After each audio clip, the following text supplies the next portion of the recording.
આગળ સમાચારમાં વાત કરીએ તો અમદાવાદથી સમાચાર પ્રાપ્ત થયા છે। અમદાવાદના સિવિલ હોસ્પિટલના કર્મચારીઓ હડતાલ પર ઉતર્યા છે। તો કહી શકાય કે 4 વર્ગના કર્મચારીઓ હડતાલ પર ઉતર્યા।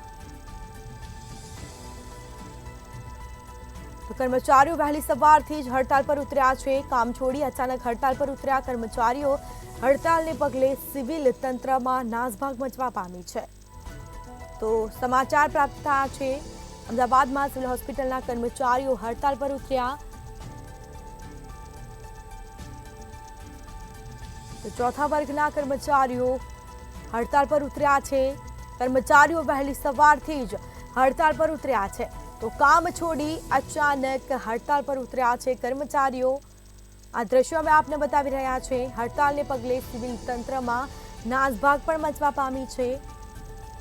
તો કર્મચારીઓ વહેલી સવારથી ઉતર્યા હડતાલ પર।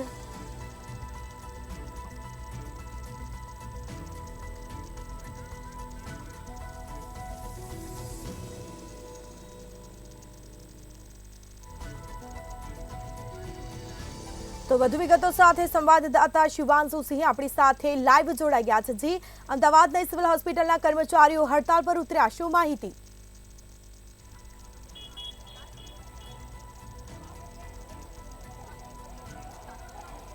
ચોક્કસ અમદાવાદ સિવિલ હોસ્પિટલ ખાતે ફોર્થ ક્લાસના જે કર્મચારીઓ છે વર્ગ 4ના જે કોન્ટ્રાક્ટ ઉપર જે કામ કરતા હતા તે કર્મચારીઓ હાલ જે છે સ્ટ્રાઇક ઉપર ઉતર્યા છે। વાત કરવામાં આવે કે જે રીતે તેની ઘણી બધી સમસ્યાઓને લઈને જે છે તે હાલ સ્ટ્રાઇક ઉપર જોવા આપને આ બાજુની તસવીરો બતાવીશું કે જે ફોર્થ ક્લાસના વિશ્વના જે કર્મચારીઓ જે છે તે હડતાલ ઉપર બહાર જોવા મળી રહ્યા છે।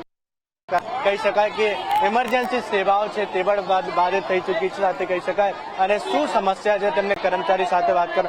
બેન, કેમ આજે સ્ટ્રાઇક ઉપર ઉતર્યા છો? અમારે સલીમ સાહેબ જોઈએ। શું છે સલીમ સાહેબ જોડે? અમારે કશું નહીં સાહેબ, અમારા સાહેબ ને અત્યારે એમને આ લોકો અંદર પેપરમાં લોકો છપાય એના માટે અમે ભાષણ કરીએ કે અમારે સલીમ સાહેબ જોઈએ। અમે હાઉસ આપણે બેન શું માંગ છે, શેના માટે માંગ? એક જ છે સાહેબ કે અમારે હોસ્પિટલ નું કામ તમને હોસ્પિટલ નું જ કામ આલો, અમને બીજું બધું પેશન્ટ નું આગળ પાછળ બધું કામ અમને ના આવશો સાહેબ, અમને હોસ્પિટલ નું જ કામ આલો, ડબલ કામ અમને ના આવશો। કયા કર્મચારી અધિકારી દ્વારા તમને દબાણ કરવામાં આવ્યું? બધા અમારા અધિકારીમાં સાહેબો બધા એ બધા જ્યાં એટલે અમારા અમને હોસ્પિટલ નું જ કામ આલો અને અમારા પગાર ઓછો અને કામ વધારે તો લોકો મતલબ ખરો અમારા પૂરું 10,000 પૂરું થાય 10,000 ના કપા પગાર બસ્યા ના અમારા કોઈ આદેશ છે એટલે અમારા હોસ્પિટલ નું કામ તો હોસ્પિટલ નું ચાલો અને અમારા સાહેબને કાઢી મૂક્યા બીજા સાહેબો આવ્યા એટલે બધા સાહેબો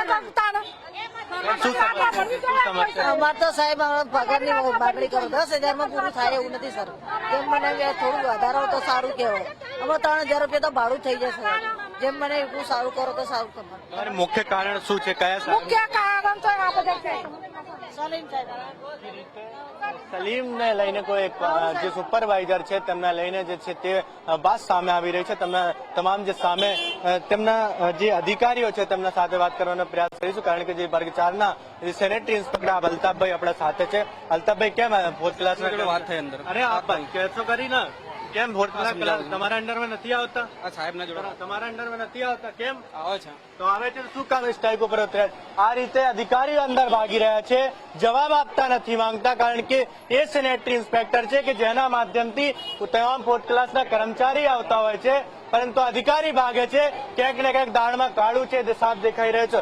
તે રીતે તમામ તસવીરો આપણે બતાવીશું કારણ કે જે રીતે સેનેટરી ઇન્સ્પેક્ટર ભાગી રહ્યા છે કેમેરાના સામે આવતા નથી માંગતા કારણ કે જે રીતે છેલ્લા ઘણા દિવસોથી જે છે તેમની કર્મચારીઓની સમસ્યા ચાલતી હતી તે સમસ્યાને ક્યારે અંત આવશે તે જોવાનું રહે કારણ કે જે રીતે કહી શકાય ચોક્કસ આપ જોઈ શકો છો જે રીતે અમદાવાદ સિવિલ હોસ્પિટલની જે તસવીર છે જ્યાં ફોર્થ ક્લાસના જે કર્મચારીઓ છે તે સખત રીતે હેરાન થઈ રહ્યા છે। તેની પગારને લઈને બાબત હોય કે તેમને અવારનવાર કોઈક ના કોઈક રીતે હેરાન કરવામાં આવતો હોય છે। સાથે કહી શકાય કે જે રીતે તમામ સમસ્યાઓને લઈને હાલ જે છે તે તમામ ફોર્થ ક્લાસના કર્મચારીઓ કોન્ટેક્ટ ઉપર તમામ તસવીરો આપ જે છે જોઈ શકો છો।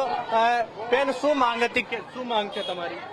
અમારી કોઈ બીજી માંગણી નથી. મહેશભાઈ વિશે જે ખોટા આક્ષેપો મૂક્યા છે, આ દરેક આક્ષેપ ખોટા છે. એક પણ આક્ષેપ શું સાચો આક્ષેપ નથી. કરવામાં આવે? કે અમારી જોડે વિભત્સ માંગણી કરે છે, અમારી જોડે આઈ કાર્ડના પૈસા માંગે છે, અમારી જોડે એપ્રનના પૈસા માંગે છે. આ બધું તદ્દન ખોટું જ છે. હું 17 વર્ષથી નોકરી કરું છું. આજ સુધી મહેશભાઈએ કોઈ દિવસ કોઈ ખરાબ શબ્દ અમારા માટે વાપર્યો નથી. બેન, મહેશભાઈ દ્વારા આક્ષેપ કોના દ્વારા કરવામાં આવે છે? કોને આક્ષેપ કર્યા છે? કોઈ લેડીઝે કર્યું છે જેનું નામ જાહેર થતું નથી. કઈ લેડીઝ છે હું જાણતી નથી, પણ મેં પેપર વાંચ્યું છે, જે પ્રેસમાં છપાણું છે, એને લઈને પ્રશ્ન છે કે આ બધું તદ્દન ખોટું છે. હું 17 વર્ષથી નોકરી કરું છું સર. કોઈ દિવસ આ સાહેબે અમને હેરાનગતિ કરી નથી. બીજા બેન આપણે સભ્ય બેન, શું સમસ્યા હતી? આપણે બેન સાથે વાત કરવાનો પ્રયાસ કરી. પ્રોબ્લેમ છે કે અમારા જે સાહેબ જોઈતા તે સાહેબ બીજો પ્રોબ્લેમ છે. હાઉસ પીકિંગ વાળા અમારા સલીમ સાહેબ બી અમને જોઈએ તેમનો અમને જવાબ મળ્યો. બીજું અમારું બધું અંદર જ બધું ભેગું કર્યું છે કે હાઉસ પીકિંગ બી ભેગું છે, વોર્ડ બોય બી ભેગું છે, તો એમને અમને અલગ કરી આપો અને અમારા સાહેબને અને સુપરવાઇઝરને પાછા લાવો. અમારા સુપરવાઇઝરને સુપરવાઇઝર નીકાળ્યા છે. જે રીતે ફૂડ ક્લાસના કર્મચારીની સમસ્યા વિશે આપણે વાત કરીએ, તેમના જે સુપરવાઇઝરો છે પાછા લાવવાની માંગ સામે આવી રહી છે. કારણ કે જે તમામ જે સુપરવાઇઝરો છે તેમને ઘણા વર્ષોથી જે કાર્ય કરતા હોય છે તે કાર્યોની વાત કરીએ તો મહેશભાઈ પરમાર કરીને જે સુપરવાઇઝર છે તે તેમની જે છે માંગ થઈ રહી છે. કારણ કે જે રીતે મહેશભાઈ છેલ્લા 14 વર્ષથી જે છે તે અમદાવાદ સિવિલ હોસ્પિટલ ખાતે કાર્યરત છે, તેમને દ્વારા જે છે કોઈ કર્મચારી દ્વારા આક્ષેપ લગાવવામાં આવે તો ત્યારબાદ ખોટી બદનામીને લઈને હાલ જે છે તે કર્મચારીઓ જે છે હાલ જે સ્ટ્રાઇક ઉપર ઉતર્યા છે. સાથે કહી શકાય જે જવાબદાર અધિકારીઓ છે તે ભાગી રહ્યા છે. સેનેટરી ઇન્સ્પેક્ટર અલ્તાફ પણ ભાગી રહ્યા છે. કારણ કે જે રીતે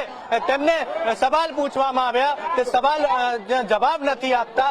આપ તમામ તસવીરો જોઈ શકો છો. જે રીતે કહી શકાય કે તમામ જે સમસ્યાને લઈને કર્મચારીઓ જે છે તે અંદર વારંવાર રજૂઆત કરવા જતા હોય છે, પરંતુ તેમને રજૂઆત સાંભળવામાં નથી આવતી. કહી શકાય કે જે રીતે જવાબદાર અધિકારીઓ ભાગતા હોય છે. જવાબદાર અધિકારી કેમ ભાગે છે? કારણ કે દાળમાં કઈ કાળું છે. અત્યારથી નથી, જ્યારે રાજદીપ ચાલે છે ત્યારથી અહીંયા કાળું જ ચાલે છે. એ સ્વાભાવિક છે.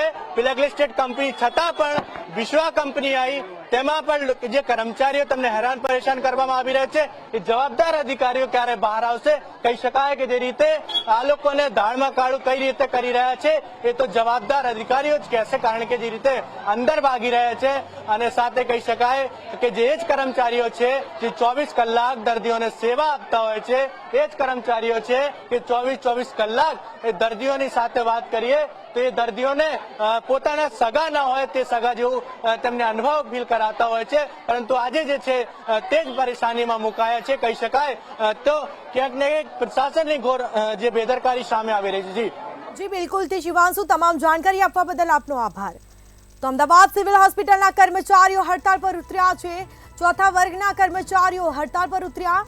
કર્મચારીઓ વહેલી સવારથી જ હડતાળ પર ઉતર્યા છે. તો કામ છોડી અચાનક હડતાળ પર ઉતર્યા કર્મચારીઓ. હડતાળને પગલે સિવિલ તંત્રમાં દોડધામ મચી છે. તો અનેક માંગણીને લઈને કર્મચારીઓ હડતાળ પર ઉતર્યા છે. કર્મચારીઓ વહેલી સવારથી જ હડતાળ પર ઉતર્યા. અવારનવાર કર્મચારીઓ હડતાળ પર ઉતરતા હોય છે, તો શેના કારણે તે એક મોટો પ્રશ્ન. તો કામ છોડી અચાનક હડતાળ પર કર્મચારીઓ ઉતર્યા છે. હડતાળને પગલે સિવિલ તંત્રમાં દોડધામ પણ મચવા પામી છે.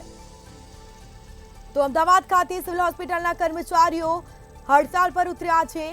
ચોથા વર્ગના કર્મચારીઓ હડતાળ પર ઉતર્યા.